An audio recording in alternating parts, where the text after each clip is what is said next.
सम्मान capital permanently ban में रहता है। जी हाँ, फरवरी सीरीज में 20 में से 16 दिन बैन में रहा। इनफैक्ट सारे के सारे स्टैट्स लेकर आशीष आए हैं, उनसे समझते हैं कि कितने दिन ये बैन में रहता है और क्या वाकई में सम्मान को इतना सम्मान मिलना चाहिए कि ये एफएनओ में हो। आशीष बताइए। बिल्कुल सही कहा सर आपने।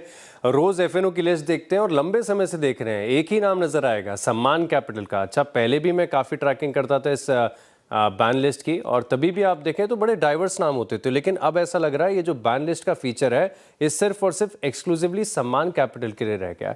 अब पिछले एक महीने का, यानी आप पूरी फेब सीरीज का एनालिसिस करके देखें, और जैसे कि आपने बताया था कि फेब सीरीज में 20 ट्रेडिंग सेशन थे, 20 में से 16 सेशन, बचा ही क्या है, 80% ऑफ द टाइम आप देखें तो ये स्टॉक बैन में बना रहता है।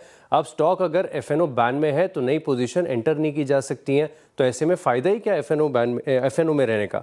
इनफैक्ट इस स्टॉक को और कंपनी दे रहा है, एक और है सेल, ये पिछले 20 सेशन में से 11 बार, लेकिन ये तो भी ठीक है, 50-55% के आसपास का आंकड़ा आता है, ठीक है। लेकिन सम्मान कैपिटल आप देखें कि 20 सेशन में से 16 बार, बचा ही क्या है।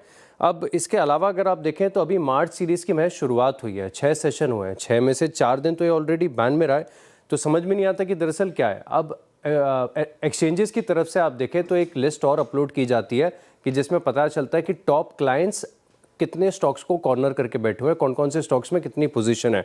तो इसके हिसाब से देखें तो सम्मान कैपिटल में टॉप 13 क्लाइंट्स ऑलमोस्ट 78% हिस्सेदारी यहाँ पर होल्ड करते हैं, और वहीं सेल में देखें तो आंकड़ा काफ़ी ज़्यादा है, 95% के आसपास निकल कर आता है।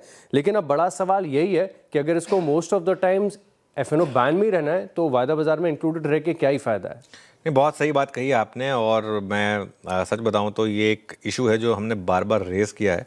इवन जब सेबी चेयरमैन के साथ हमारी बात हुई थी उसमें भी हमने इस इशू को रेस किया है, क्योंकि इससे होता क्या है कि लोग एवरेज नहीं कर पाते, हेज नहीं कर पाते, तो ये काफ़ी चीज़ें आ जाती हैं। और जैसा कि आशीष ने बताया, अगर 13 क्लाइंट्स ही पूरे की पूरी पोजीशंस कॉर्नर करके बैठे हैं और उसी वजह से वो बैन में है, तो फिर वो एफएनओ का पूरा जो कॉन्सेप्ट है उसी को ख़त्म कर रहा है। तो इसके लिए थोड़ा सा इस पर एक रीलुक करने की ज़रूरत है। शुक्रिया आशीष। चलिए वीरू के